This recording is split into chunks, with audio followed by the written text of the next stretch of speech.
Good afternoon. I'll now call the Finance and Responsible Governance Committee meeting to order. This meeting is being held in person and electronically in accordance with the Municipal Act. Consent items. For the consent items, I'll read out the title associated with the recommended motions printed on the agenda to see if members of committee would like to deal with them on consent or hold them for discussion. Items that are not held will be deemed approved by consent with no further discussion. They will then move forward to the next general committee meeting for consideration. So going through the items first, the first one under number 5 is the 5.1 deferred items. Motion 25G097 referred by General Committee on May the 7th, 2025 regarding a committee name change. And that's approved on consent. And then moving on to the reports of advisory committees, 6.1, report of the International Relations Committee, dated May the 6th, 2025. And then the second one is Saginaw Sister City Conference. And that's approved on consent. And then moving along to number 7, which is reports for committee. 7.1 is priority resident registration for recreation programs. Hold, please. And that's hold by Deputy Mayor Thompson. And then 7.2 is the 2024 audited consolidated financial statements, which is part of one of the presentations that we're about to have. I don't know if someone wants to hold that just in case. Sure. Hold, please. Great. Held by Mayor Nuttall. And then 7.3 is the corporate net zero strategy 2025 to 2050. Hold, please. And that's held by Deputy Mayor Thompson. And then going through, there's no items for discussion. Then we've got 9, which is our community project submissions. There are 10 community project submissions. Are there any concerns with any of the community project submissions? If none, I'll consider them all approved on consent. And they're all approved on consent. And then we will backtrack to our open delegations. We have one open delegation to be received this evening, and that open delegation is by Victorino Rodriguez concerning a water bill dispute. I'd now like to call upon Victorino Rodriguez to come to the podium, and in accordance with the city's procedural bylaw, you have a maximum of 5 minutes to provide your deputation. Is Mr. Rodriguez here? I don't see him. Okay. We will see if he, was he online by chance or no? Okay. I guess we can hold that one down and see if they attend before the meeting is completed or not. And then we'll move along to section 3, which is presentations by staff, officers, and agents of the corporation. And tonight we have 2 presentations. The first presentation is concerning the 2024 Deloitte Audit Report. I'd now like to call upon Lillian Chung from Deloitte to provide the presentation. And in accordance with the city's procedural bylaw, you have a maximum of 10 minutes for your presentation. However, I can assure you we will provide you some leeway if 10 minutes is tight for you. Perfect. Thank you to the chair and thank you to the committee for having us here today to present to you the results of our audit. Back at the November meeting with the committee, we had presented to you our audit plan at that time. Our audit results report really is a companion document just to summarize the results of our audit of the financial statements of the City of Barrie, which are also included in your package today. We will be fairly brief in terms of our remarks, but happy to take any questions that there may be for us. And if you're following along, we are going to walk you through the executive summary.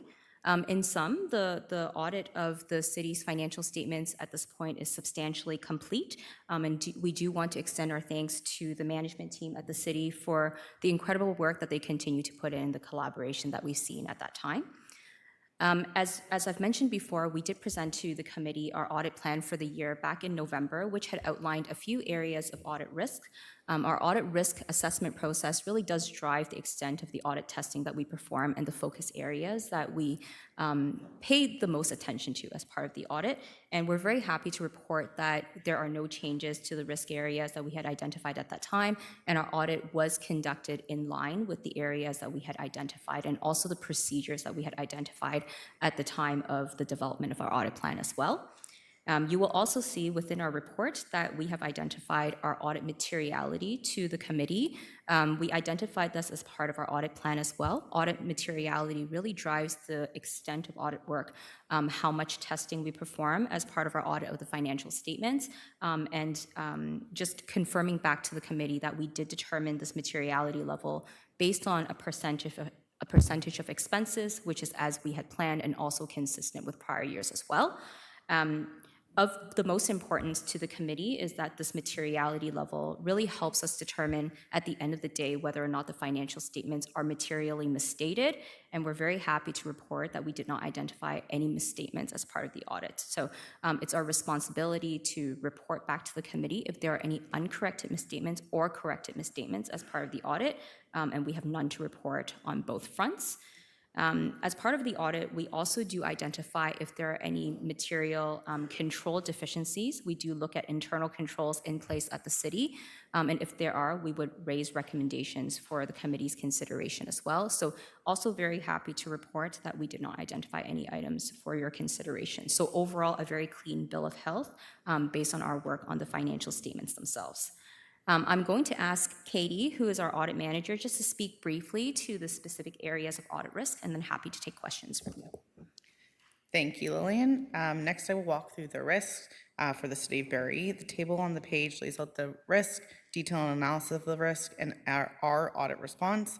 So under Canadian auditing standards, both revenue and management override controls are considered significant fraud risk. This has not changed from the prior year. For both risks, we were able to obtain sufficient audit evidence to conclude that there were no material misstatements. On the next page, we have the implementation of new accounting standards. We noted that the city has appropriately implemented these standards, and we noted no issues. If there's no further questions on the risk, I'll hand it back over to Lillian. Perfect, thank you. And maybe we'll stop with that. At this point, we are in a position to issue the financial statements and our audit opinion on the financial statements pending the overall approval of the statements. So happy to take any questions that you may have for us on the audit process this year. Great, thank you for your presentation. Do any members of committee have any questions for the presenter? Very easy job. Obviously, you did a good job. I don't have a question, but something that I want to highlight that I've noticed in the report that is quite significant is the debt level to the city year over year. It's decreased by 13.7 million, which is quite a dramatic decrease in a matter of a 12-month period. So thank you to all the staff that are involved in accomplishing this, and thank you for your presentation. Thank you so much. We will now move on to our second presentation, which is concerning the Georgian College downtown expansion, entitled Game-Changing Innovation in Action. I would now like to call no stranger to council, Kevin Weaver, the President and CEO of Georgian College, to the podium. Great, thank you very much. Ane Sego, Nakurmiak Tonshe, which means hello in Ojibwe, Mohawk, and Nuktata Mishif. Good afternoon. Thank you, Chair Harvey, committee members, for the opportunity to speak to you, and also recognize other councillors in attendance and city staff. You have the full proposal in front of you, so I will try to keep my comments brief, and hopefully we'll have some time for questions. I am here to share our request for investment in an expanded and transformative partnership opportunity between our two organizations, a partnership that builds on nearly 60 years of collaboration to reimagine downtown Barrie's future. As you know, Georgian's downtown presence has proven its value since 2017, just as our main Barrie campus delivers a significant return on investment each and every day. With the city's foundational support, over the next 10 years, we'll scale this legacy of success and transform 55 Malcaster, also known as the Barrie City Centre, into a beacon for creativity and innovation to drive economic growth. Once complete, We'll open a new 82,000 square foot creative learning space, 4 times larger than our current downtown location. This expanded facility will allow us to welcome over 1,000 students in programs focusing on design and the arts, creativity, and innovative and disruptive technologies. With a total budget of $32 million, the project will allow our expansion's first phase to be completed by summer of 2026 and welcome the downtown location's first class of students in September 2026. Later that year, we'll also celebrate a grand opening. I will say this is a significant and bold step forward for our college, our community, and the future of downtown Barrie. As you can see in the pictures, this isn't just about learning spaces. It's an innovation ecosystem. Imagine student game designers and programmers collaborating with gallery curators, artists, and designers. That's the future we're building. Our vision for our expanded downtown presence shares strategic values and outcomes with the City of Barrie and the community. This project's design reflects an intentional and inclusive approach that is both strategic and long-term. Your $7.5 million investment unlocks $32 million in economic activity. This expansion will amplify our overall impact in the city with business owners, downtown and city residents, students, and more. Looking at the long-term impact, this project will play a key role in strengthening our city. First, it'll create a strong talent pipeline, with our graduates helping to drive growth in the digital technologies and creative sectors. This will directly support the local economy and attract new opportunities. Beyond that, our expanded presence will contribute to city building, bringing new energy, vibrancy, and a stronger sense of community to the area. Finally, with increased enrollment and new programming in high-demand fields, we're able to meet the needs of both students and employers, ensuring our region stays competitive and innovative for years to come. We're requesting a $7.5 million investment from the city over 10 years. The requested investment is the foundational catalyst required to launch and scale this initiative. This project has already received overwhelming support from leaders across our community, local officials, business leaders, and community organizations, all recognizing the transformative potential of this investment. I'd also like to recognize, I have the pleasure of some guests tonight, Jamie Massey and Dino Melker, who also champions and supporters of Georgian College, and also 2 of the landlords of the Barrie City Centre, tremendous champions for this project. They all see it as a catalyst for city building and positive change, describing it as a decisive step forward for Barrie's future. Together, we'll make Barrie a national model for creative urban revitalization in a downtown setting. So let's give students the tools they need to thrive, and our downtown the energy it needs to flourish. Chi-miigwech, thank you. Happy to take any questions. Great, thank you for your presentation. And do any members of committee, Mayor Nuttall? Thanks, Mr. Chair. Thank you, Mr. President, for your presentation today. I guess a few things before I ask Mr. Weaver if I could go to CEO Prowse, and I think this might be one of those moments where I think you'd probably lean on Ms. McAlpine if she was here.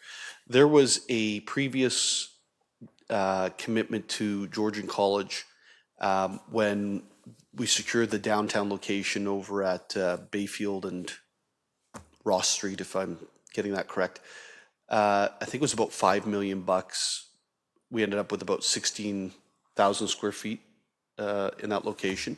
Is that, am I remembering that correctly? I think it was going on 20 years ago, but. Through you, Chair Harvey, to Mayor Nuttall. Mayor Nuttall, my recollection is you are accurate. It was, I believe, $5 million. And sadly, I was here when we made that the commitment. So I'm stretching my memory, but I think you're correct. It was $5 million.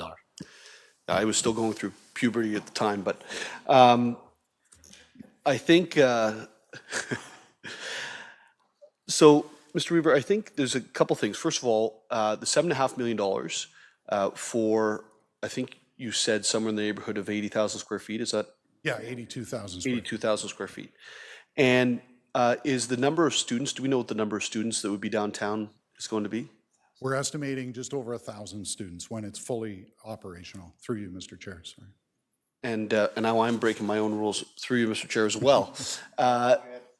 The number of students that currently reside or go to school at the Ross Street location, what's that number? At the Ross Street, that number is about 150. Okay, so we're going to end up with 10 times the students or 8 times the students.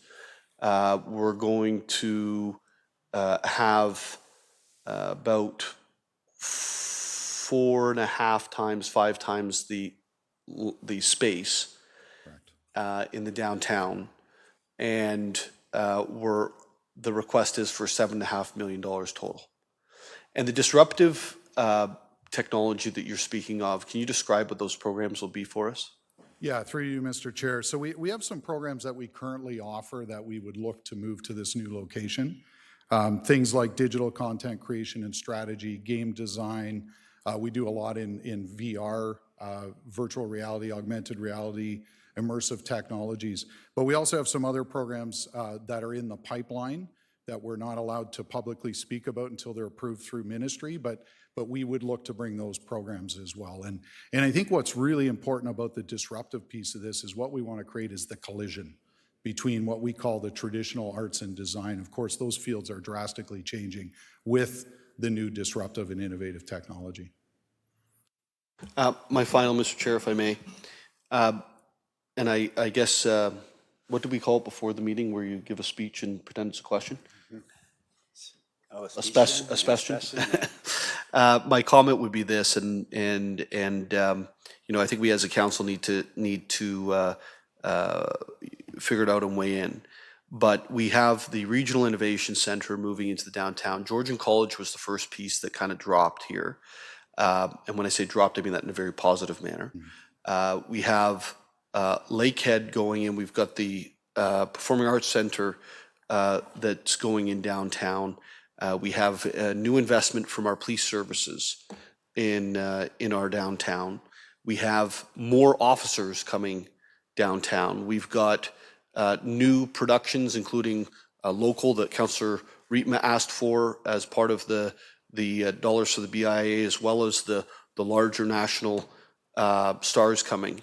There's a lot of really positive things happening in our downtown. I don't think if we had asked ourselves 3 years ago if we'd actually be able to see them all happening, we would see them happen. And I think that we need to, as a council, when we're looking at this, look at the macro picture of what's happening in terms of students in Canada, students from Canada, students coming to Canada, and look at the benefit of Georgian in the community. And I don't want to speak to their financial position because I just don't know it, right? But what I do know is that they are an incredible driver for business in our community, to support local businesses, to support employees moving into local businesses, and to support training and research.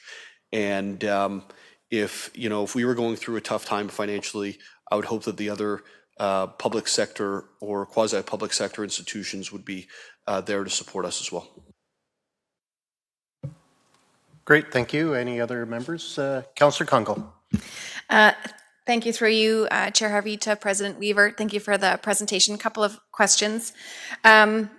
Without putting words into Mayor Nuttall's commentary, if I reflect on that, I mean, on the financial side, I think, again, I don't need that in front of me to feel confident about where you're going with the vision and the partnership. So I think the confidence in Georgian as a solid partner, but also as an innovator, and around, I think, being bold, but also I think practical about not overextending where you don't need to be. But I think for me, it's appetizing around supporting the ask. I think it's very realistic for us to be able to manage that. I think we'll talk about the how, but I'm fully supportive of the ask in this investment and around. I think the innovation piece, and I think it just complements beautifully, areas where we've had conversations about what does it mean to bring a greater presence from an academic focus within the downtown. So my question is, while I do see, and it's lovely to see staff and influential partners in the room around that there is confidence, and I don't think we question that, and I hold that confidence in Georgian. Can you talk at all about the demand for this area of focus? So I know we're talking about 1,000 students. We know from an academic recruitment, there is a high competition. I know Georgian typically moves well in that space with your employment rates post-graduation and other areas and where you're expanding, but can you speak to an awareness about how this will meet an easy demand for enrollment and that you'll see those numbers and or the attraction to this as an area of focus? Yeah, through you, Mr. Chair, thank you for the question, and thank you for your kind comments to you as well, Mayor. Yeah, what we're building the platform off is the first set of programs. We know we have good student enrollment, and I will share some good news that we continue to climb in our domestic enrollment at Georgian College. In fact, our confirmations were outpacing most of our competitors. I'm very happy to share that. I'm a pretty competitive individual. And to your comment, part of the vision of this is to be bold and innovative. I mean, you see the renderings. I get excited every time I see them, but we also feel that will be a catalyst for recruitment. To see the vibrancy of a campus designed in that way, to see the vibrancy in downtown Barrie, and then to come out with new programming to say, this is where you're going to study. We have no concerns about meeting that demand, both the student admission side and enrollment and the labor market side. Next question through you, Chair Harvey. So we know Lakehead has a STEM area of focus that we're supporting. We know that we're talking a lot about innovations and tech and digitization. We were in Ottawa, and I was able to tour Area X that I've kind of been shouting from the hilltops about how cool it is, but some of the really leading tech areas. Can you speak at all about any awareness where appropriate that Lakehead has of this? And I'm assuming great compliment. I don't see an overlap to programming, but maybe for the public who's maybe seeing a lot of different areas of focus, how this complements versus overlaps anything that Lakehead is going to be providing through STEM? Yeah, great question through you, Mr. Chair. Yeah, complementarity, I think, is the right word, and we talk with Lakehead regularly. What's really important to know is the degree programs that we currently offer with Lakehead, many of those will end up in downtown Barrie, and we have pathways built through our STEM programming to degrees for those students who wish to do it. But certainly these programs that we're talking about offering downtown are complementary to Lakehead, not competing in any way, shape, or form. Yeah, thank you. And then lastly, anything, this is a loaded question, anything that you think would be really opportune for us to make sure we took away that maybe wasn't covered in the presentation, but I'm seeing that while you're talking about 32 million in concept in the 7, that you feel confident that the other is kind of backed or is something that you can have access to. I'm not sure if you want to speak to that. I think you mentioned in your presentation 7.5 would unlock the rest, and you alluded a little bit to waiting on the ministry's green light on some other programs. So while I'm not, looking for you to breach that confidence in any way, are there any relationship to the funding to ministries' permissions? I know sometimes we talk about hospitals, and we have a sense that you have to put skin in the game in order for sometimes a ministry to look at funding.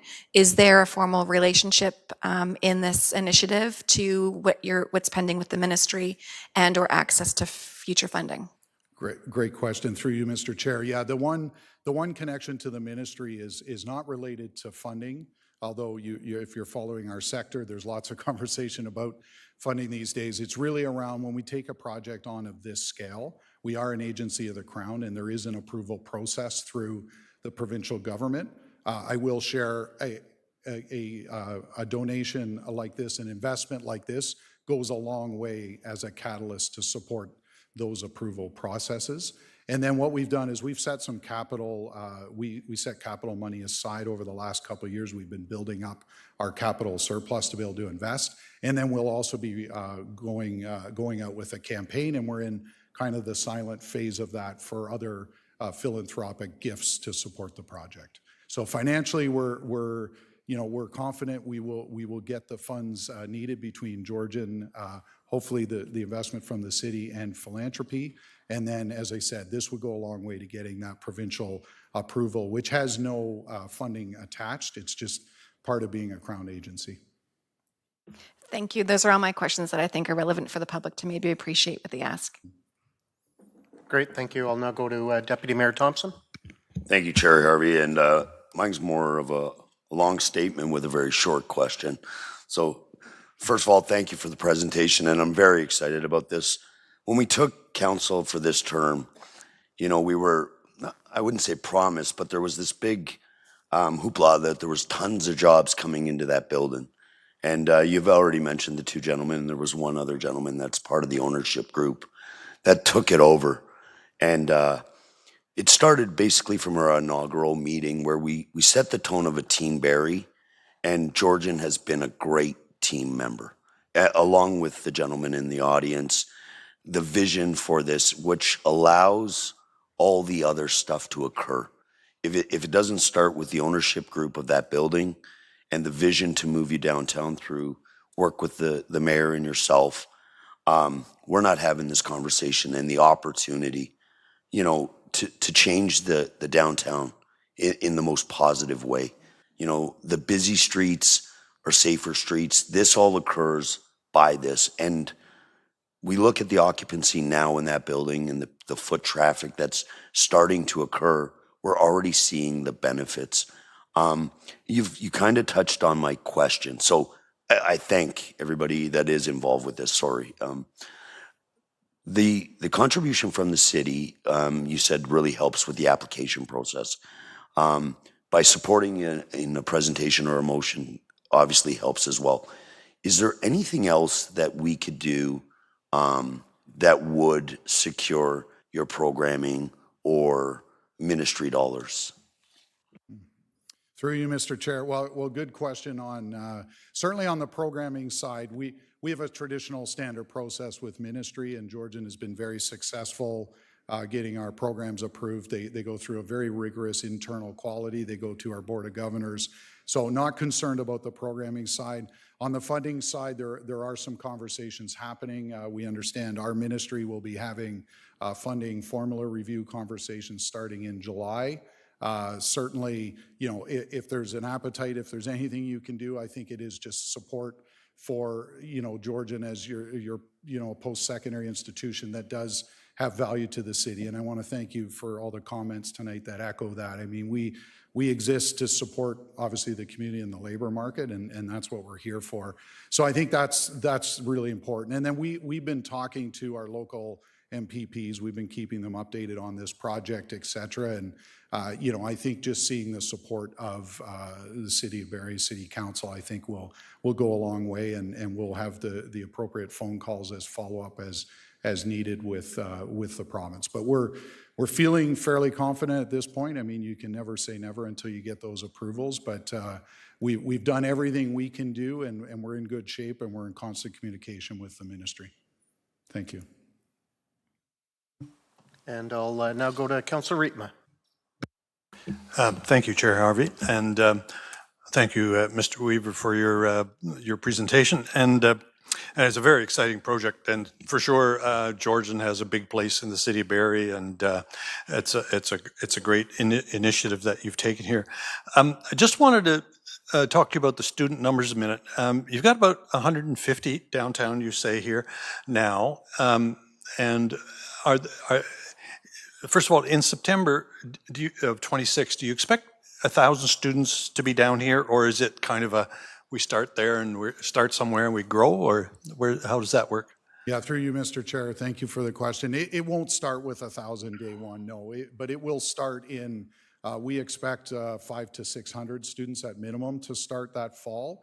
A lot will depend on, you know, construction schedules, labs, et cetera, and then we'll just continue to build. And it won't be a long build, as you would appreciate for us. Every square foot we invest in learning space or innovation space, we want to maximize and utilize, and we would expect that out of our investment as we would out of a city investment. Okay, I appreciate that answer. And I was just wondering, how many students do you expect to come from the main campus in Ward 1? Through you, Mr. Chair, we're estimating that that'll probably be the initial, probably initially about 500 students would shift down, and then we'll see growth in those programs because we'll build the space to allow for that growth, plus new programming, which will help us get to the 1,000. So there is a little bit of a repositioning of some of those programs, and again, very thoughtfully, very strategically to bring those programs that we know will excel downtown in the space of the creative economy. A couple more. Yeah, I think that's great, and I think your suggestion about the collisions that you're proposing that expect to happen, I think will happen, and I think that's really a great boon to downtown, and I'm really. We had a town and gown meeting the other day, and it's very interesting that your domestic enrollment is increasing and increasing fairly significantly. So I see that as a real kudos to you for that. My final question has to do with student housing. As part of this, any thoughts about that? Yeah, through you, Mr. Chair, absolutely. Student housing, as we've talked before, certainly at council, is on our minds. We did a large project, and we actually, as far as renderings to what more resident spaces will look like, I would say we're in a recalibration period as a sector truly across Canada. So we, as much as we're growing domestic, we are still going to shrink over 1,500 full-time equivalent students next year. And so, that will be felt, certainly from the college, but I suspect also the community. But as we bring and ramp up to 1,000 students downtown, we're certainly interested and open to discussions with potential developers that may be interested in housing options, because I think what it does is it actually opens the opportunity to not just think about residents just on campus, because we've now diversified where our students are coming from, where they can live. And as you know, Councillor Rietma, all our students have access to the bus pass as well. So we want to leverage some of those things as we're growing, but we are more than happy to have that conversation with interest. I will share with you in our financial climate, as I said, we do have a project scoped out, a quite significant one that was academic space, student residence, even some temporary workforce-based housing. It's a large price tag, and those dollars we will not have as a college for at least the foreseeable future. So those are things that we'll continue to monitor. Great, thank you. I'll now go to Councillor Harris. Yeah, thank you, Chair Harvey. And my question was very similar to the final question that Councillor Rietma asked, was really about the housing, and more in the sense that, and I think with the kind of recalibration of students in college and international students, my thought was, I know when we celebrated Lakehead coming to Barrie, and same here having Georgia move downtown, this is fabulous, this is great news. And we see on slide 4 that we're really important in this plan. The message is pretty clear on slide 4. So what I wanted to maybe just kind of, you could highlight is that it's not, we had Dr. Mike Moffat come here and speak, several years ago. We were probably one of the first places that really understood and connected with the impact on housing in neighborhoods with colleges and such. So, but it seems like to me, if I'm getting this right, that with the kind of reorganization of community colleges, focusing on local students, and with the retracting of some programs, we're not talking about a net 1,000 more students putting pressure on housing. This is going to be a lot smaller, manageable, and really not going to be that kind of pressure that people have experienced in the last 5 to 10 years. Yeah, through you, Mr. Chair, you're absolutely correct. We will still experience that net loss of, truthfully, the fallout of international students. And just to clarify, more for the public that may be watching, one thing we have never done is slow down on domestic recruitment. We definitely had challenges with demographics for a period, and we knew that. We knew for 10 years we were going to struggle to recruit domestic students, and that bared out, and now we're seeing that growth. And we never have and never will turn away domestic students, but you're right, with the recalibration, we will lose over 3,600 full-time international students. So we'll see a loss there, and we'll see some growth on domestic. But over the next few years, there is still a net loss of total students. And I don't say that with certainly any pride or comfort, but that is our reality. And you're right. So we're doing everything we can to focus our energy on program innovation that is attuned to the domestic market and to the local labor market.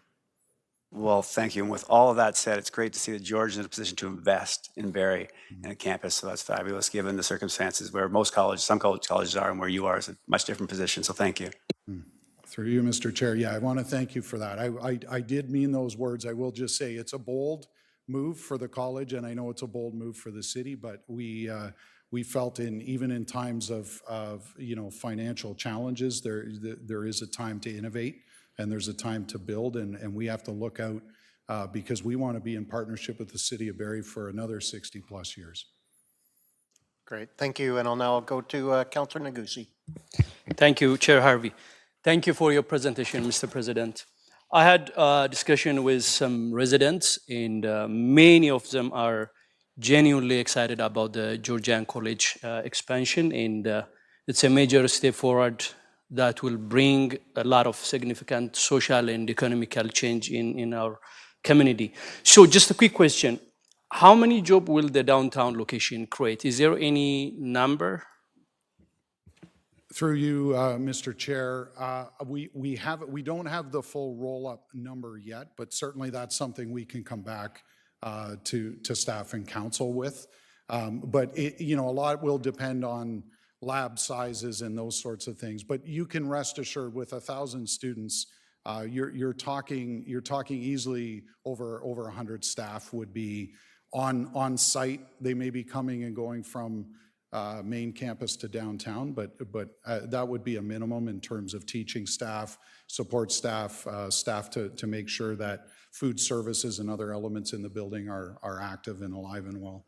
Perfect. Yeah. Thank you so much. Yeah. Thank you, Mr. Chair. Thank you. Is there any other members of non-committee? Councillor Morales. Thank you, Chair Harvey. As I'm joining you guys, I just found out that the student housing question has already been asked. No. So I'm glad that it has, and move past that. To yourself, Kevin, the kinds of, do you expect to have the kinds of programs that you're envisioning having in this space? Do you expect to have major partnerships with like large corporations? What I mean by that is obviously Honda has been instrumental. Is there any identified key players at this point for kind of this downtown branch? Through you, Mr. Chair. Yeah, thank you for the question. We do have some existing partnerships in some of these program areas. I wouldn't say it depends how you define large, but I would say they're all industry driven. And you just take something like our gallery. I mean, we've shared a partnership with the McLaren Art Center for years. There are most companies in town that deal with digital media, social media, digital content creation. We partner with. When you look at game design companies in that space. So I would say partnership is definitely at our core. In fact, we just recently launched our new strategic plan, our 5-year strategic plan. And my colleague David, who's in the audience, tells me, and this just fluked out, this is not not meant to be an unlucky thing, but 13 times partnerships are mentioned in our strategic plan. We are only successful in these programs if we create those partnerships through co-ops, placements, capstone projects, program advisory committees. So to answer your question, yes, partnerships will always be a key. And we do continue to look. I mean, that is a big, large-scale partnership. And as those opportunities avail, we're always in those conversations. Perfect. Thank you. Thank you. That's my only direct question. This is kind of just commentary on this question. But I feel comfortable with this, that you're, the college led by yourself is leading on this. One of the many reasons I feel comfortable about it is how you're handling the comments that I've seen in the media. I'm not privy to private conversations, but how you're handling comments about the federal government, in my personal opinion, correctly right-sizing international student numbers. At no point do I see you complain or blame someone else. All I've seen is accountability and finding a very delicate balance between respecting staff, respecting unions, respecting service delivery, and respecting the budget. And it's been very telling because I've seen I couldn't say the same for other college presidents in other colleges that are as affected. And so the leadership with those comments gives me confidence in the leadership with this expansion. So that's how I'm relating it back to this. So I just wanted to say that. I hadn't had a chance to tell that to you. Kudos, I've noticed it. I know it's not easy, and it's always easy to kind of just throw up your hands and say it's someone else's fault, but I haven't seen that directly. So, you know, it speaks volumes to what I think will be the leadership behind this. Through you, Mr. Chair. Thank you for those comments. Great, thank you. Any other members of non-committee? Councillor Nixon. Thank you, Chair Harvey, through you. President Weaver, I just wanted to start with a comment, and it's interesting how 3 years ago, as Mayor Nuttall mentioned moments ago, 3 years ago when we looked at the situation downtown and as we began this new term of council, and obviously the revitalization of downtown was a priority for all of us, especially myself and as the councillor Ward 2 and Mayor Nuttall. And at the time, you know, I don't think it's a secret that we kind of thought that the big solution was going to be the growth and all of these major projects that had been approved, and we're just waiting for shovels in the ground. And once these 5,000-10,000 people move in, and problem solved. You know, well, as you know, that didn't necessarily happen. We've had a couple of developments built. Most others are kind of paused at this point. The thing that we didn't realize at the time was that the big part of the solutions were right here. We're homegrown, and that's what has happened, and not just you know, with the college, but with so many other things that were mentioned earlier that are in progress and will continue to be. You know, I think we're on our way. The question, I guess, is that with the once you are moved in, and I'm not sure, we talked about square footage, but how many floors are we talking, and what? And maybe it should be through you to the gentleman behind you, but what would be the occupancy of that building now? Is it going to be pretty much full, or is it almost? Well, through you, Mr. Chair, I can tackle the first one. So it's the way, there's a lot of elevation change in that building. So the two gentlemen behind me might be laughing now because it's a whole tutorial to figure out the elevation in that building. But it's about three different floors we'll be on. We'll have some street level. We'll have what's called the podium level, where on the upper deck, where I think at one point was going to be a grocery store. And we'll also have another level just above that just kind of abuts up to the BMO offices on the second floor. So it's about that. To occupancy, yeah, I'd have to look to my colleagues. 90%. 90% occupancy once we're in. Okay, thank you. That's a pretty good number considering where that building sat for many years, and again, thanks to the ownership for making that happen. So that's it. Thank you. Thank you. Great, thank you. I do have one question. I knew the housing thing was going to come up, and that's why I let it go to Councillor Rietma before I asked any questions, because I figured that was going to be one of his questions. And obviously, with the other privately owned stuff that's across the road, obviously that changed its use during the pandemic, because obviously it was run as a private business, so we don't have the same control over that. So I do appreciate that obviously housing is something that you're thinking about in the forecast, especially with the additional numbers, because obviously this is going to really help reinvigorate the downtown. My real only question now would be in relation to the funding, and obviously you've heard quite positive comments around this table. I guess my only other question would be, because obviously we service a lot more than just residents of Barrie.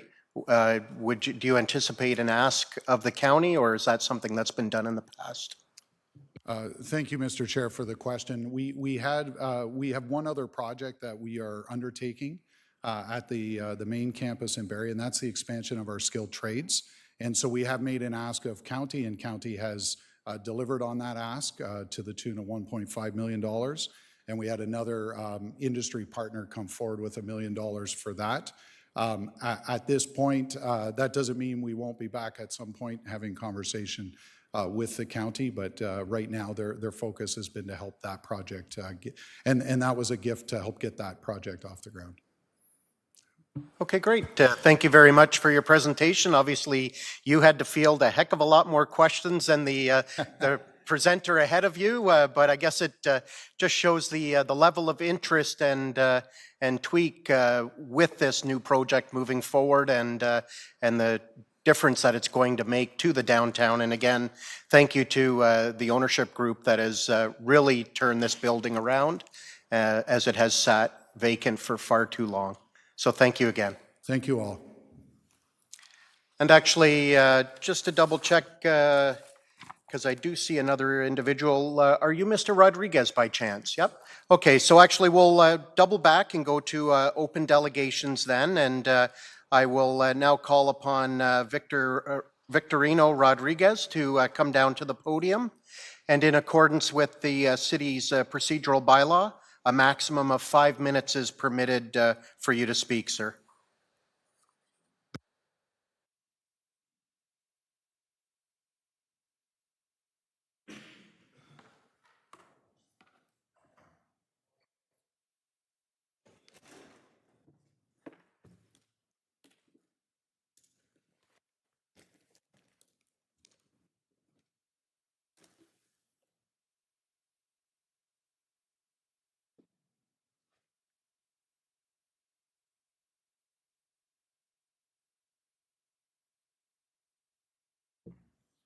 Mr. Chair, may I have a couple of minutes to make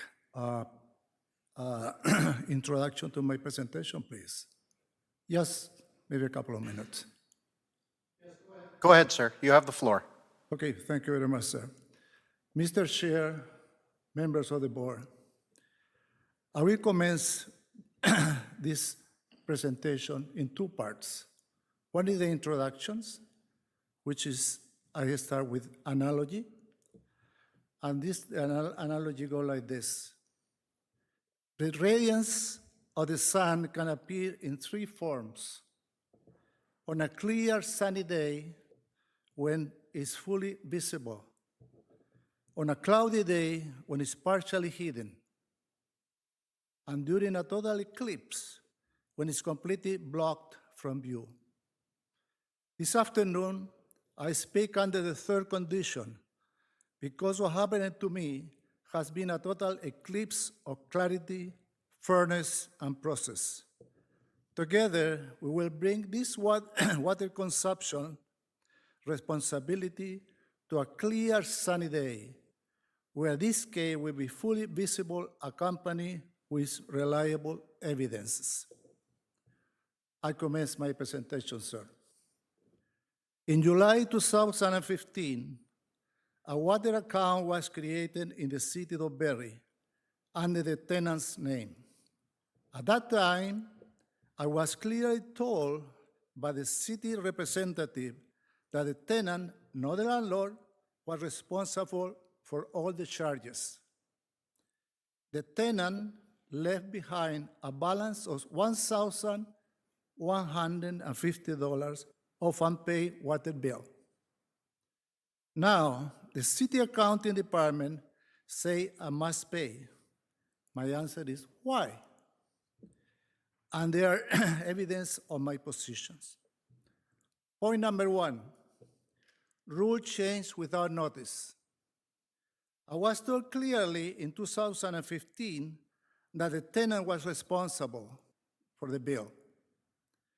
When I later met with the city accounting department, I was told that the new bylaw passed in 2016, making the landlords responsible, overriding the old policy, and I should have known about this. But here is my question, sir. Were all the residents of this city officially notified of this change? Certainly I wasn't. You can't change the rule in the middle of the game without telling all the people affected. It is like a winning in a casino, only to be told that the rules doesn't count anymore. We forgot to inform you. That isn't just unfair, it's unacceptable. Point number 2, the city did not follow his own procedures. The city failed to follow his own enforcement process for unpaid water bills. City policy is based in 3 steps. First, is a reminder, must be issued when the balance passes over 400 mark. Talking about reminder notices, do you know, Mr. Chair, how many of these notices were issued to this tenant? Asking you. Take a wild guess, or any member of the board. What do you think is reasonable? They issue 22 this reminder to these people. So the city should have known who we're dealing with. Step number 2, if I'm a notice of potential disconnection due to water bills arrear. Third, if I'm paid, the water bill might be shut off. On September 23rd, 2024, and January 25th, 2025, the landlords, my wife and I, requested to shut off the water supply. Both requested were ignored by the city. If the city does not follow its own rules, how can we be held responsible for the results? Conclusion, I call for fairness, sir. What an honest.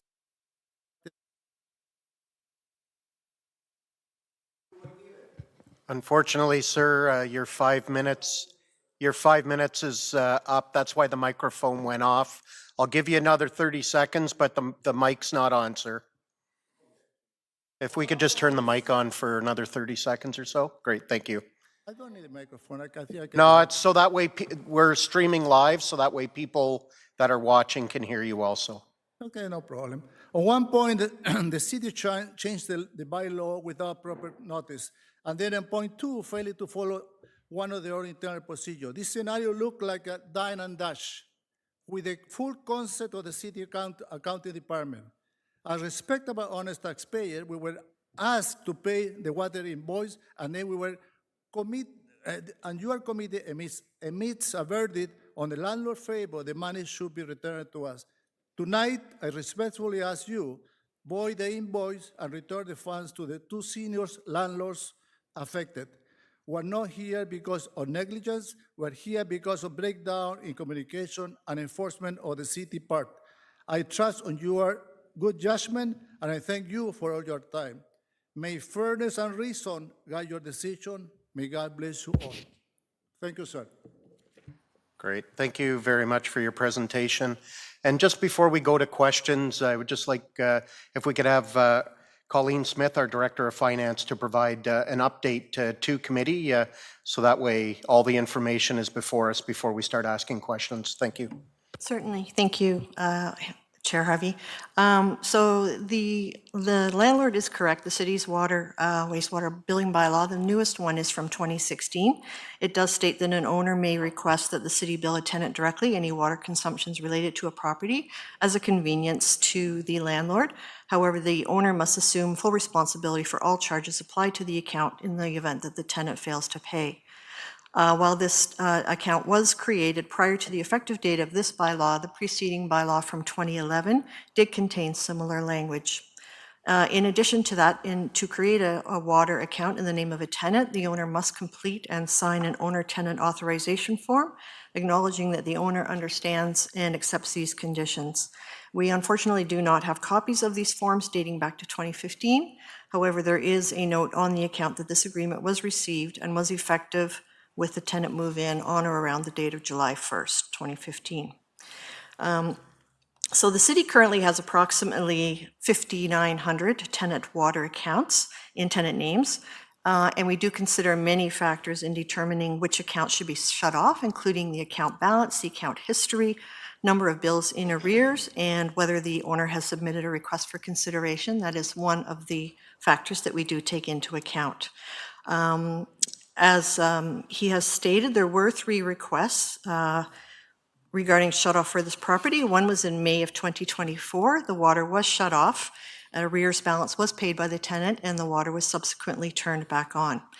In September 2024, there was a second request. However, the balance was only approximately $150, which staff warranted too low to warrant a shut-off. In January of 2025, a third request came in, and the account was scheduled for shut-off in March. However, the tenant vacated the premises, so the shut-off was canceled. Staff did attempt to send a final bill to the tenant at his new address, but the account balance remained unpaid until the landlord settled it on the May the 2nd. Great. Thank you for that update. Do any members have any questions? Go ahead, Mayor Nuttall. So the outstanding amount went from $150 in September to $1,100 in January? Through you, Chair Harvey. Mayor Nuttall, yes, that is correct. However, staff do not do shut-offs in December or January because of the holiday season. We haven't done shut-offs in those months. The request was made in January. And yes, by the time May came around with penalties and interest and the consumption from September onwards, the balance was $1,150. How much of it is penalties? Not a significant amount. The amount of penalties is 1.25% per month, but included in that $1,150 was $300 charged for the previous turn off and shut on, which per the fees bylaw is $300. So the actual water bill was just over $800, including penalties and HST, and then $300 for the previous shut off. Through you, Mr. Chair. So you're saying basically that there was $800 and some odd dollars that's actual water bill. There's $300 that was to pay for shutting off the water and then turning it back on. And then there's penalties of $30, $40, $50, something like that. Yes, I could, through you, Chair Harvey. I could look that number up, but it's 1.25% per month on overdue balances. And is the total amount now paid at this point, and this is a recovery being requested? Yes, the landlord did come in on May the 2nd and paid the full account balance of $1,150 and change. And so the $300 to turn off, turn on was something that the landlord knew because they'd been through that before? I can't be sure of that. It is in the fees bylaw. I'd have to check if it's on the application. I don't believe that the actual amount is on the application. Okay. There was a previous shut off and turn on, correct? In May, from what I heard? Yes, that's correct, last May. And was there a $300 fee levied at that point? That was the $300 fee that had not yet been paid and continued to add on to the account. Okay, and then maybe I misheard. Was it not turned off again later the next year? No, there were 2 subsequent requests, one in September when the balance was not significant, and in January there was the 3rd request, and we did schedule a shut-off in March. By the time, because we give 3 weeks notice to the tenant to allow them to come in and make payment arrangements, and by the time of the scheduled shut-off in March, the tenant had vacated the premises. Final question. Through you, Mr. Chair. The process that was delineated by the gentleman this evening with regards to the notice that's required, did we follow the notice requirements?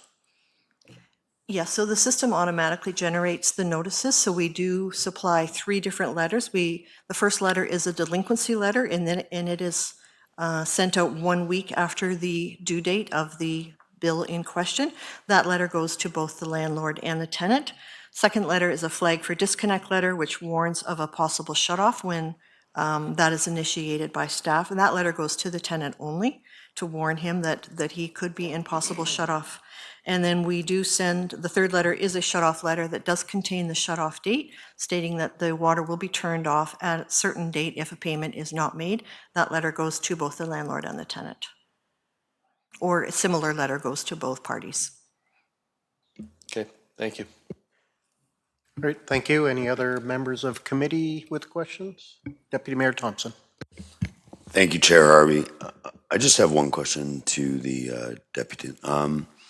Was it the same tenant from 2015 to 2024? Partially, sir. The original tenant were a father and son. Unfortunately, the father passed away a few years ago, and the spouse or the son took over took over that as a tenant. So she kind of replaced her father-in-law. And was the water bill remained in the same name, or in the passing of that gentleman, was the water bill changed names? No, sir. The original name is stay until the end. It was Stephen Canton. His partner, she was never in that included in this process. Only was him all the time from 2015 until this year when they were evicted. So just so I understand it, the name on the account and the account number was the same from 2015 to 2024. It never changed. To 2025, sir. Or, sorry, 2025. Correct. It never changed. Okay. Yes, sir, you're correct. Okay, thanks. Maybe to staff, is there, in the change of the bylaw in 2016, was I don't know if we had 5,000 at that time, but was there a notice sent to the people who had tenant agreements that it was no longer, it would go back to the landlord?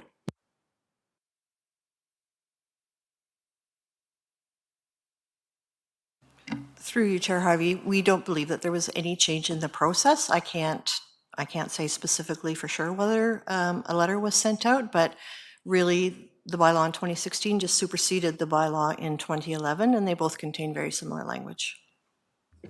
Oh, so the 2011-04 and the 2016-11-15 were very similar in wording and procedure and how funds in the rear were covered? That is correct, yes. That's all. Thank you, Chair. Great, thank you. And just one question from myself. I assume if we were to look at other services, whether it's the gas company or whatever the case may be, hydro, would they have similar procedures in place as what we have for our water then? Where ultimately it does fall on the landlord to ensure that everything is kept good when it comes to payment? Through you, Chair Harvey, I'm honestly not sure. Yes, I'm not aware of what the other companies, the utility companies do. Okay, great, thank you. Sorry.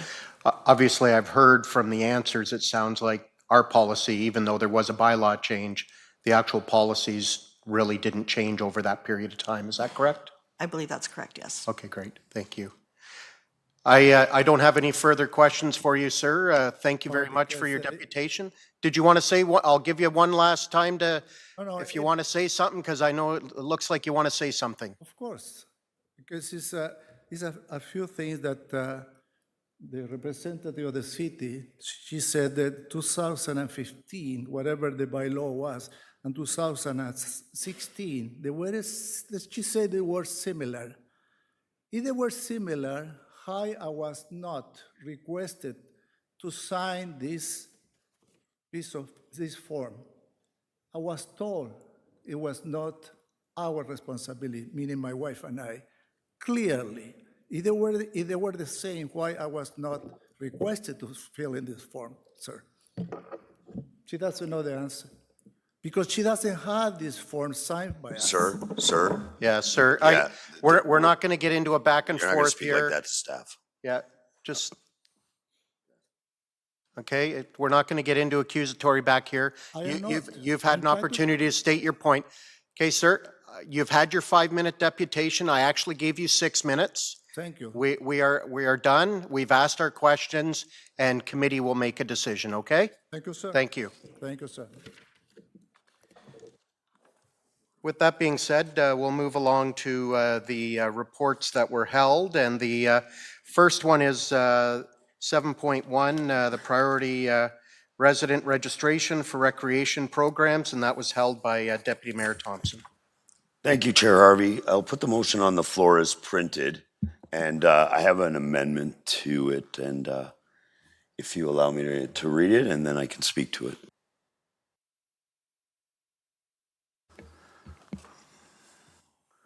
My amendment reads as followed.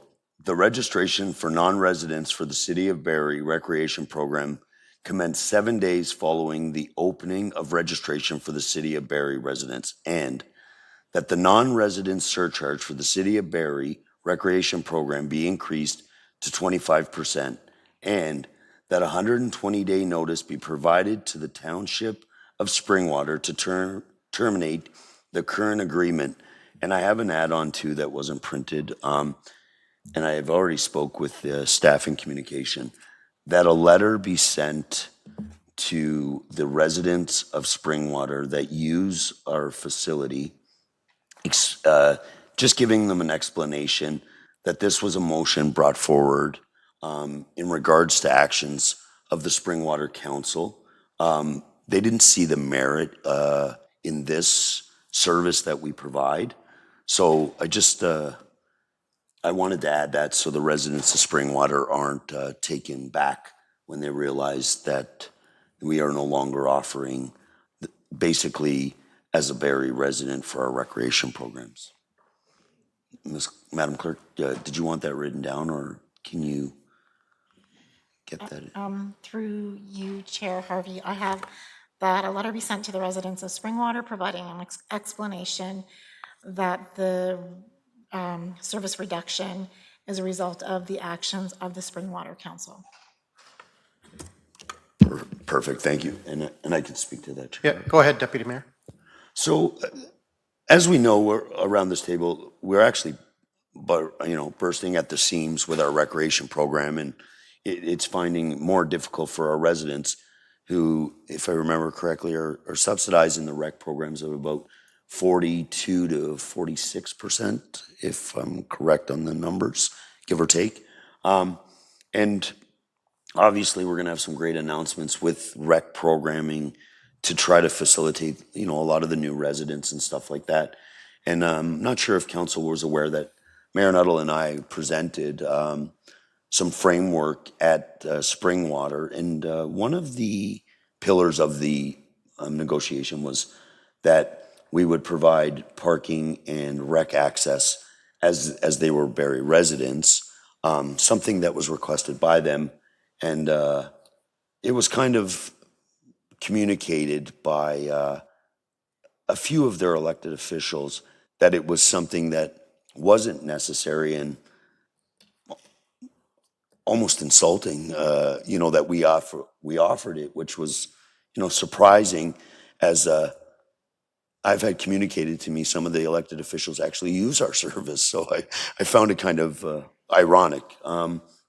So in saying that, I think we've got to prioritize some of our residents, or all of our residents, I should say, with our rec programs. And I think we achieve this. And the 25% is staying in line with surrounding municipalities. So that's kind of my rationale for this amendment to the presentation that we received. Great, thank you. Councillor Kungl, I caught your hand there. Thank you. Thank you, through you, Chair Harvey, and I appreciate the amendment. I'm not opposed to it, but I have a couple of questions. I guess one comment overall would be thank you to staff. So if the public hasn't read this, I do appreciate and am aligned with prioritization happening first to Barrie residents before intake is done with non-residents. Because we know it's a high competitive time. I know parents and families do try and plan both their finances, but also you've got a wait list, and some of that wait list is Barrie residents. And so I know as a city councillor, I can't speak for others, but there's often the comment about I pay taxes and want access to my city facilities, which they love and are well run. So I do want to thank Mr. Dadama, through your team, Mr. Schmidt, for pulling that together proactively and presenting forward, I think, one, good awareness for us to have, and then two, an impact consideration around, I think, currently to Councillor Deputy Mayor Thompson's amendment on the 25%. For context, my understanding is it's currently 15% that they are charged. So it's not a 0 to 25% increase. It's an increase of 10% on what they currently experience. I guess my other question is, other considerations, conversations aside, when we look though at access and cost and affordability, I'm not opposed to non-residents having a little bit more of a cost. I like that we're first prioritizing residents first, but I want to understand, maybe through you, Mr. Schmidt, to you or your team, what are the current policies that we have that support those that might have economic hardship? Because I do believe we have some considerations around affordability. Are those applied to non-residents regardless of the 15% and or the amended 25%? Through you, Chair Harvey, to Councillor Kungle, we do have the Rec Access program, but it's for Barrie residents only, so it doesn't extend to non-residents. Thank you. Just looking to check around how that would apply to non-residents, if it did, and then how that would be impacted by what's being asked. I'll support the amendment as presented. I never want individuals that want to be physically active and lead a public health lifestyle, so I'll think about this. I don't love the 25%. I love the prioritization first of Barrie residents. In the end, who it's going to harm are people and families that really want to be using our facilities. So if there's capacity there, I think the 50% for me is a comfortable level. I'll think about it. I'm interested to hear from others because in the end, it comes out of the pockets of families. So I don't see the need. I know there is a cost recovery or at a loss to that, but I think that is because there is a current charge and because non-residents have had access and they have been paying the 15%, that I think we're looking at, if I'm reading the memo correctly, the potential of up to $17,000 as a revenue loss. I think from an affordability, I'm willing to eat that as an ability to kind of talk a bit about the benefits of access to physical activity and recreation. So I'll end there. I'll support the amendment. I'm not sure how I feel about the 25%. I'll wait till maybe next week on that, but those are my comments. Thank you. I'll go back to Deputy Mayor Thompson. Thank you, Chair Harvey. And actually, and just for clarity, and I thank you for pointing that out, that it was an increase of 15%. Just so there's no concern, or an increase of 10% from 15%. The 120 days notice is actually doubling what our contractual obligation is. We could actually provide 60 days, but I thought just giving a little bit of notice and doubling it was the way I chose to go forward, but just to give that in some context. Great, thank you. And just before I go to non-members of committee, we have 45 minutes. We have 3 items to get through, so please do keep your questions short and quick. I see Councillor Morales' hand. Do you have a question, sir? Go ahead. Thank you, Chair Harvey. Just to clarify, and apologies if you already said it, Deputy Mayor Thompson, the amendment reads that it be increased to the out-of-towner fee, essentially be increased to 25%. So it's a 20. So let's just go off $100. $100 for Barrie resident, and it would be $125 for an out-of-towner. with your amendment, and right now it's at 15, so it's 15, okay. I just want to echo Councillor Kungal's points. I think I agree with you pretty much on everything on that. I support the first section of the amendment, not that I can vote at this level. I'm hesitant on the increase. It just creates multiple tiers. Multiple tiers, does that mean different tiers of quality? It starts kind of going Just going to down. interject. Do you have a question? Down an interesting one. Deputy Mayor Thompson, do you have, you moved this amendment, so clearly you have no concerns with the amendment. Is there a specific reason why you have no concerns raising it to 25% from 15? So I'll say, just if in the report it states that like Aurelia is 25% right now. So being a larger urban growth center like Barrie and stuff. So we do have the greatest facilities within our region. And I understand the affordability, but I'm elected in Barrie, and that's pretty much, I'm worried about Barrie residents, and I find that we have a capacity issue, and this is something maybe when we do build more rec centers and we have a lot more availability, it's something we could revisit it. But I just think that the Barrie taxpayer is paying the bulk of the bill. As a follow-up there, my concern wasn't so much the affordability. My concern is actually the fairness. So actually, we do disagree on something, Councillor Congo. But fair enough. So follow up to something. There was this moment there where you said we're a bigger municipality growth, and then you trailed off, and then you started talking about like how we have better build. Not trailed off. You know what I mean. My apologies. You segued to a point about we have bigger facilities. Wouldn't that be a case to keep the percentage lower? If we're a bigger municipality, we have more efficiencies of scales with program delivery than a municipality like Aurelia. Municipalities of Aurelia size usually struggle with service delivery because it's almost like they're already doing more than they should if they're a town of 20,000 or 10, but they don't have quite efficiencies. I think you start hitting them around 60,000 plus. So wouldn't that be more of an argument to keep a percentage closer to the existing one?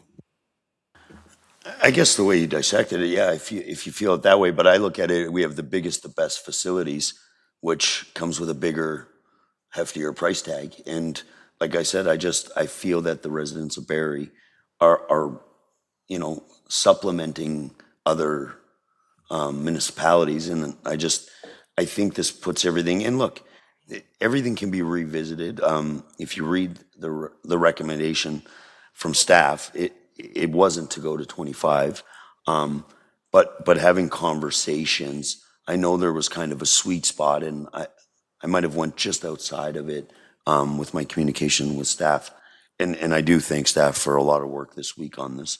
But like I said, I'm always open for conversation, and if it's something from now until the next council meeting, I'm always open for a conversation to look at it and support my colleagues if feel that they make a point to sway my vote. So. Thank you. Any other non-members of committee?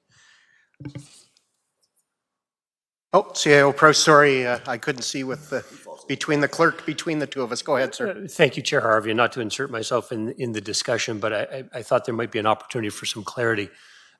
Springwater, the corporation, the municipality, pays a flat rate to the City of Barrie so that their residents are treated or paid the same as Barrie residents. So the Deputy Mayor's motion, if passed tonight, I think would at the very least trigger a conversation.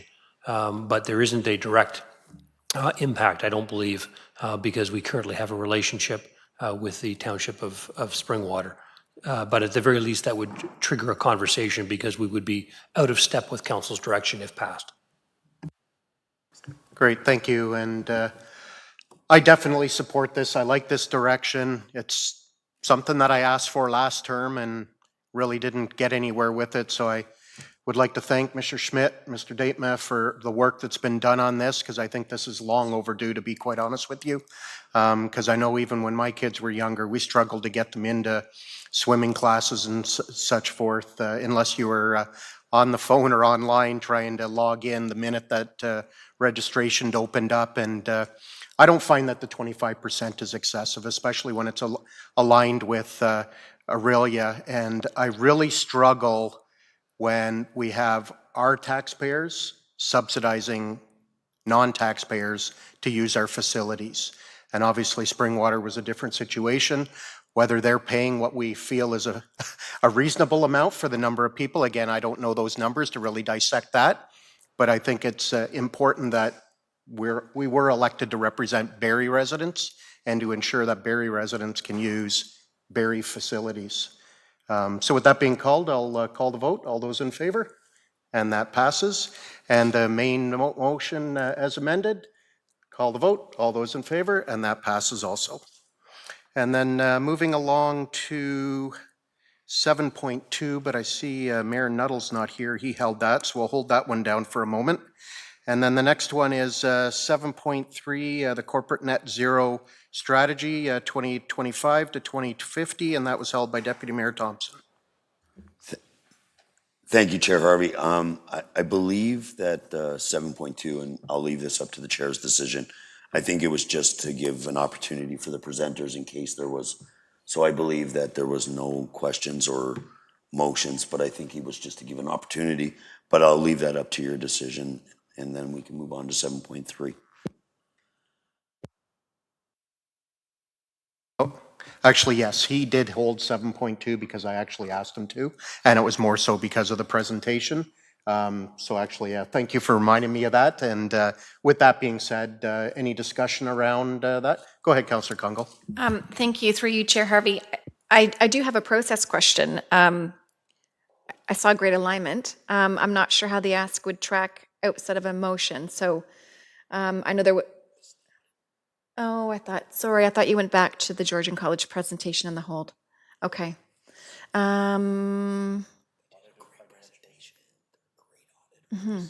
Okay. Never mind. I'll hold it. Never mind. You could say how great the audit was and we didn't have any questions. Well, you know and- how I love and an that audit. went so quick. Okay, so.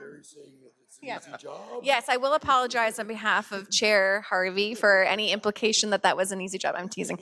But on that, again, on the audit, because it is a very, I think, robust process, and you laid out a great presentation. We do have an annual cycle. Hopefully, the lack of questions was not any type of insinuation that we weren't highly appreciative of the integrity of and the scrutiny that goes into the audit. So thank you both to auditors that were presented today and the compliment to staff, because there is a lot of work behind that. So while I've got the floor, thank you to staff for supporting our solid financial position. Great, thank you. And with that being said, I'll call the vote. All those in favor? And that passes. And then moving on to 7.3, the net zero strategy 2025 to 2050. And Deputy Mayor Thompson. Thank you, Chair Harvey. I'll put the motion on the floor as printed. I have an amendment just to add a paragraph. And it would read as followed, that the initiative of net zero ROI, return on investment, beyond 5 years on a new build, be approved by the mayor and chief administration officer. And I can speak to that. It is. Okay, go ahead. Thank you, Chair Harvey. First of all, I want to say, Adam, through Jeff's, Mr. Schmidt and Mr. Hughes and stuff, it's a team. Like, if you read the report and a lot of stuff, initiatives and looking forward and stuff, and it's tough because it does drive up capital cost, and I think in the report that was thought about and looked at some of the low-hanging fruit, some of the more ambitious stuff. So I do want to appreciate that, but I just think we're in the affordability crisis in a lot of ways, and not saying that the environment's not, something that we should, really be conscious of. And I believe that this report actually strikes that balance. So I appreciate the work that's went into this. But my amendment is just that if something is going to, I always think of the light bulbs that the city changed to the LEDs, and it was before my time. And I look at how fast the return on investment in cost savings, not only being more environmentally friendly, but that's the kind of balance I'm looking for. So anything that would exceed, I'm not saying is going to be removed completely, but I think that the mayor and the CAO, and Mike's looking at me like, thanks for another task, Mr. Pro, sorry. But I just think that it's something that should have maybe another set of process or eyes on. So that's kind of where I'm with the amendment. Great, thank you. Councillor Congo. Thank you, Chair Harvey, and thank you to Deputy Mayor Thompson for just sharing a little bit of the context behind that. I'm supportive of it. Overall, very strong report. We've seen, I mean, across the board, the leadership across departments on this. And I know I'd like to thank Ms. Oakley, some of the work being done through other asset management and fleet management, the movement to our electric vehicle aspects. So a lot of what was in this report that was packaged, I think we've talked about and aspired to. And it's nice actually to see this formalized so we can support staff in taking these formal directions. And I mean, it aligns to, I think, us walking the talk. We received the Green Cities Award last year internationally. A lot of that had to do with the work happening across departments around all these different initiatives. So I think basically staying true to that and ongoing commitment is important for us. Great, thank you. Is there any questions from any members of non-committee? Councillor Morales. Thank you, Chair Harvey. When you say, and you said, Deputy Mayor Thompson, another set of eyes, sometimes it's good for this. The way I'm interpreting the amendment, and I just hope that I'm misinterpreting it, it's not another set of eyes, it's a different set of eyes. So my understanding, and this is essentially council, if this passes eventually at council, I, as one of the councillors, I'm giving up my, because it says that it'd be approved, not that it would be, you know, essentially, by the time it gets to council, let's say there was an LEED standard I and maybe a couple of my colleagues really wanted, it didn't happen.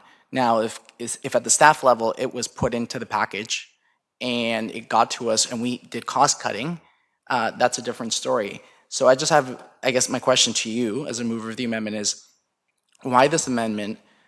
I feel like this is councillors giving up their ability to almost stick to the corporate net zero strategy, and also lots of questions here. Why the 5 years? 5 years, in my understanding, you're giving up, like, or you're requiring the approval of 80% of initiatives, because 5-year returns in this kind of field is very small.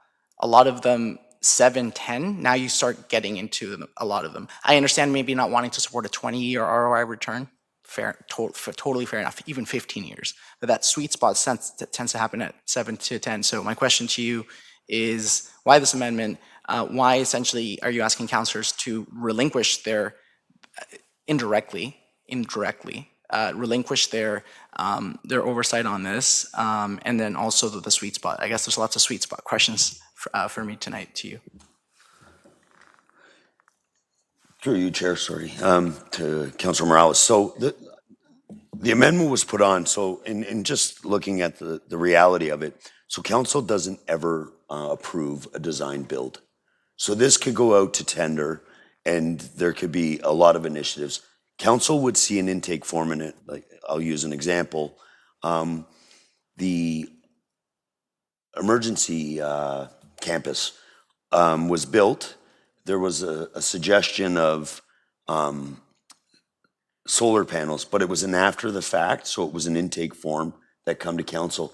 But there would never be a process where council approves design builds and stuff. So with this amendment, you know, staff are gonna look at it like if a heat pump's more efficient, like the low-hanging fruit, they're gonna do it without the will of council, and it's just gonna get done because, you know, this is their field and this is what they, you know, they're doing for us. But this is just giving them a direction where they look at all initiatives and look at and I'm open for discussion 100% on the sweet spot, and this was communicated with staff. So and we're going to further the conversation, but it was just at this committee. So I'm okay with changing that.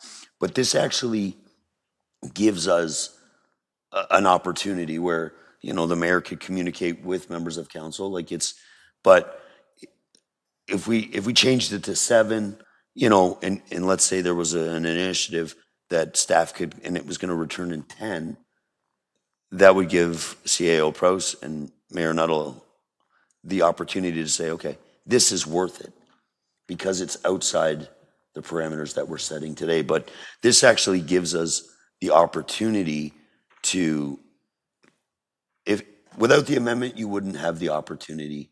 It would be all left to staff because they have delegated authority today that council doesn't have. Fair enough. Very quickly, knowing our time limitations, Mr. Hughes, in your experience, I know this is generally your subject, your department, but maybe not specifically your subject field. Would you say that currently where the market is now, maybe not where it was 10 years ago or 5 years ago, what tends to be the return on investments for improving to a new level of build for projects? I know that's a very broad question because there's water, there's energy, there's construction, but what tends to be a number? Are both Deputy Mayor and I both wrong on the numbers? Are we kind of close to the sweet spot? Through the chair to Councillor Morales. I'm actually going to defer this to Mr. McMullen. I have my sense, but he is a lot closer to the ground on all of the new capital projects that we're working on, the various initiatives. So, thank you to Chair Harvey, to Councillor Morales. The devil's in the details. So if you're going for pure energy management payback, 5 years can be a reasonable threshold. Greenhouse gas reduction paybacks can be longer. And it depends if you're doing a smaller scale activity on a smaller scale building, 5% may be not a terrible threshold, but for a different scale building, when you scale up, that nuance of 5% might be too little. So it's not a great answer because it's not a clear threshold. I do like having a threshold as an energy manager because I have a target. So then I can do an analysis and say, is it over or under? So I like that kind of consideration. But 5% generally for greenhouse gas emission payback projects is a shorter one. When you say 5%, you mean 5 years, right? Oh, sorry, 5 years. Okay. I just wanted, you were testing me. If this were to pass, would this kind of, let's call it a rule, would this make you less likely to bring forward up the food chain initiatives in that are over 5 years, or would it just make you, when you find something, because there's some staffers that don't really, for lack of a better word, care about political ramifications? They're like, I'm doing my job, this is a good one, it's above 5 years, so I'm going to do the extra information, feed up the food chain, and the mayor and the CAO get to the side. Or would it be more of that outcome? I'm kind of curious as to potential impacts. Sorry to put you on the spot, but this is extremely important to me. Through you, Chair Harvey, to Councilor Morales. I think I'm going to bring it forward. If we have something that we can support, and if it's over the 5% or 5 years, 5-year payback, we're going to bring it forward. And especially if it's really close to that number. If I come back with something that's 37 years, I think we would vet that and triage that. Okay, perfect. Thank you for that. Mr. Hughes, I'd ask you the same question, but I know you're an extremely blunt staff member, and I say that as a compliment. So I don't have any concerns that you're going to get shy about things. Thank you for the clarity, Deputy Mayor Thompson, and the amendment. Great, thank you. Any other non-members of the committee? Councillor Harris. Yeah, thank you, Chair Harvey. Maybe through you too, and it's great, Mr. McMullen, that you're here. That's good that I may ask the question. I was similarly, as far as the direction that Deputy Mayor Thompson was going, I noticed the 3 types of implementation investments, and non-recoupable investment, partially offsetting investment, and payback-driven investment, which is where you're going. And so I thank you for that. I think that's the right way to focus. And in that definition, it just said initial investment that can be offset by long-term operational savings. So I think that's where I align with the having a time frame before, because it could be pretty open-ended. And in your sense of in the business of greenhouse gas kind of management, are there a number of things that we can do that will be within that kind of we're not talking 10, 20, 30 years, 2050 is the strategy, but that there's lots of things that are within the threshold of, 1 to 5 years that would return, payback driven investment without, going into multiples of years. Through you, Councillor Harvey, to Councillor Harris. Yes, there's a lot of low-hanging fruit. When we did this analysis, we looked at all the assets in the corporation, and the emerging technology when it comes to uptake of electrification of vehicles and heat pumps, they're becoming cheaper and cheaper. So there is a lot of low-hanging fruit, and in some cases, it's cheaper. We got pricing on a heat pump rooftop unit for a project, and it was cheaper than a conventional unit. So then in that case, you get a double benefit. So there is lots of opportunity within that threshold, generally speaking. Okay, thank you. And the document was 98 pages, the one, so it was a lot, but it was really well done. And on the theme of not making an investment that's too far out, say 20 years where we capture money, is one of the reasons not for doing that is technology is going to advance. So therefore, we could make an investment and go, wow, that looked good at the time. It's not nearly as good as what's available now. Is that part of the calculus of really not being too committed with long-term payback-driven investments? Through you, Chair Harvey, to Councillor Harris. We had some criteria because we had to evaluate options. We had a business as usual. You have low carbon options you have to consider, but then there's lots of things you can consider on all the assets. So we had parameters, and one, is it technologically available?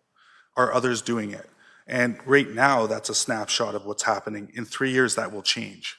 And part of the motion, the focus of this is that we continue to evaluate. So there's bleeding edge technology that we're not interested in because others aren't doing it, it's not proven.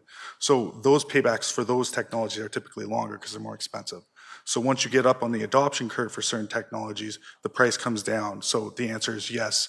You don't want to jump into things as a first adopter. You want to wait until the prices come down and it becomes more standard. Great, thank you. Yeah, and I appreciate the payback-driven investment approach. I think that's really prudent, and having some time frames seems to make sense. So thank you. Thank you, Chair Harvey. Great, thank you. Any other members of non-committee? No. So I will now call the vote on the amendment. All those in favor? And that passes. And before I call the main motion as amended, just a couple of quick questions. Because obviously, if you look at the one chart, when it looks at the energy use up to 2020 or 2050, it's showing a 98% increase. The actual energy cost is showing an increase of 217%. Now, when you look at the actual emissions, the numbers are not as kind of large, let's say. But just so that things are in context, can I safely assume that this report took into consideration the growth over that time period, along with an estimated inflation tied into that?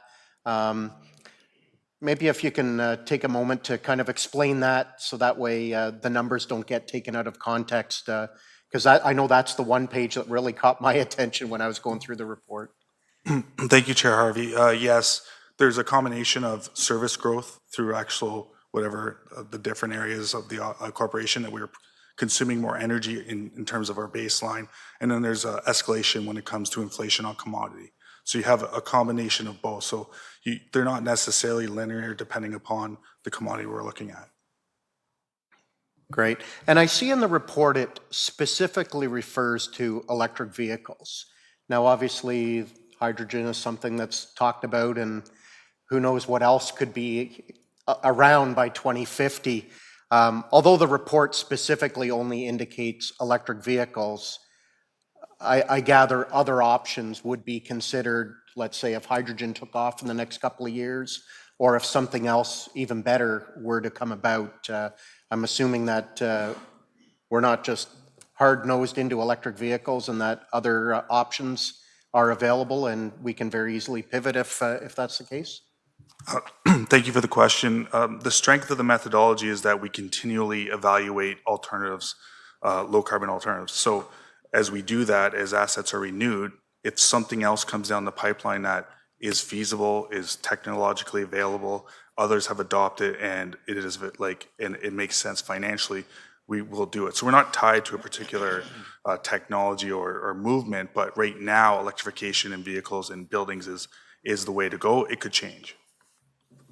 Great, thank you. And my last question, I'm not sure if it's going to be directed at yourself or because it is garbage related. I saw in the report where it specifically indicated incorporating the cost of transporting garbage in the future when our landfill is closed and at capacity. So that's obviously concerning because I don't want to see us get into something like what Toronto's doing right now and having garbage shipped to Michigan. So I was just wondering if there's any update as to what our future looks like in garbage, especially considering that York and Durham have partnered and have an incinerator, and I know Peel's got an incinerator. What does the future of Barrie and really Simcoe County, because I would imagine all of our bordering areas, then obviously Simcoe County controls the garbage. Is there some type of a partnership that could be had there for the future to obviously avoid extensive transportation costs? To you, Chair Harvey. The good news is that this is something we are working on. I got to tell you, it will be probably the most important discussion I bring before this council on what we are going to do with garbage. We are working right now to finalize a report. We hope to bring it before you shortly. In essence, it will look to a short-term plan and also a long-term plan. Lots of talk within the province right now on garbage. That is a really important conversation, and we look forward to bringing it back shortly.